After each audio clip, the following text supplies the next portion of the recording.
Hi, this is John Burroughs again. I'm going to continue with chapter 30 of my autobiography, 7 Years to Life. This chapter is called Pomponio Beach. Before I begin the story or the chapter, if I haven't already told you, I'd like to apologize if you hear any lisp or kind of gargling sounds because I wear partials and they need to be adjusted, and however, can't get to the dentist, they're all shut down. Anyway, the title of the chapter is Pomponio Beach, and here we go.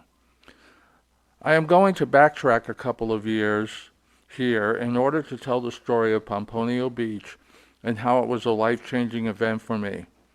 If you recall some of the stories earlier in this book, there was a time when I hung out with hoodlums and I aspired to be accepted as one of the gang members.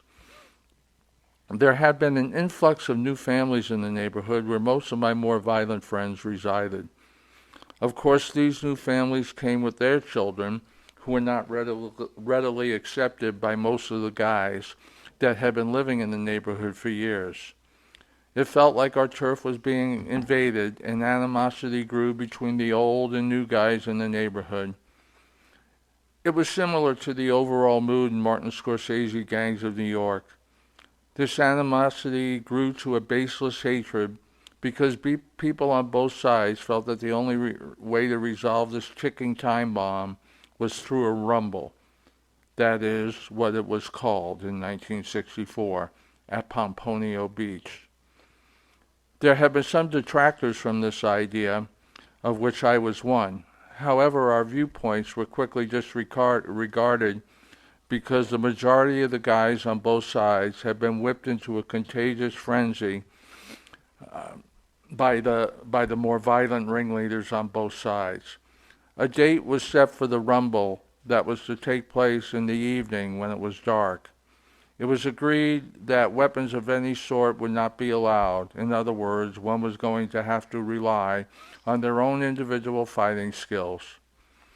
I probably do not have to tell you this, but more than a few people brought weapons such as knives and baseball bats. To this day, I am grateful that no one was stupid enough to bring firearms. It was the night of the rumble, and I was driven there by Bob T., Gary T.'s older brother. It should be noted that the three of us were among those who were opposed to this whole idea. We did not bring weapons of any sort, and on the ride there, we discussed the many unfortunate outcomes that could take place. We also agreed that it was peer pressure that made us acquiesce to this insane idea. Bob T. said that we should stick together and watch each other's back because he was sure that some people would have weapons. As Bob parked the car, which by the way was a beautiful brand new 1964 dark green Chevy Malibu with a 326 cubic inch engine that generated 350 horsepower, we could not help but notice how bright the night was due to the help of a full moon. It was not long after we went down on the beach that we were defending ourselves from attackers. Watching each other's backs came in handy because we were able to, for lack of a better term, defeat the first wave. We then saw Clyde S. riding towards us with a look in his eyes that can only be described as maniacal. He began babbling incoherently because he was truly getting off on the whole situation. Gary T. abruptly interrupted his babbling in order to make him aware that someone was charging him from behind. Then it happened.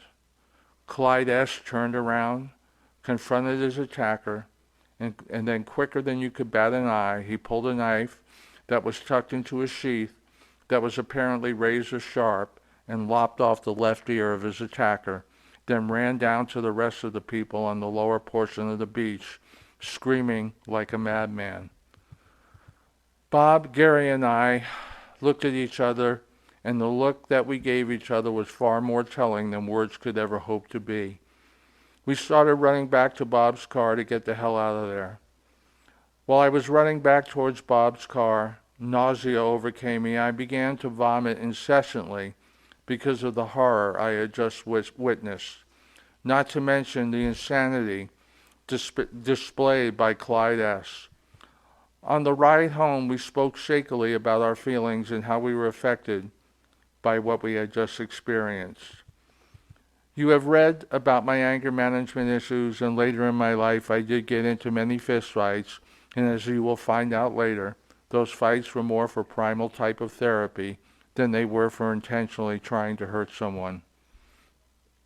What all three of us learned that night was that being able to defend yourself is a necessary thing, but to participate in the type of sadistic violence that was disgusting enough on its own was even more horrible when you realize that certain people derived a sick enjoyment from it. It was later that night I began to seriously question my behavior and could feel an identity crisis beginning to take shape.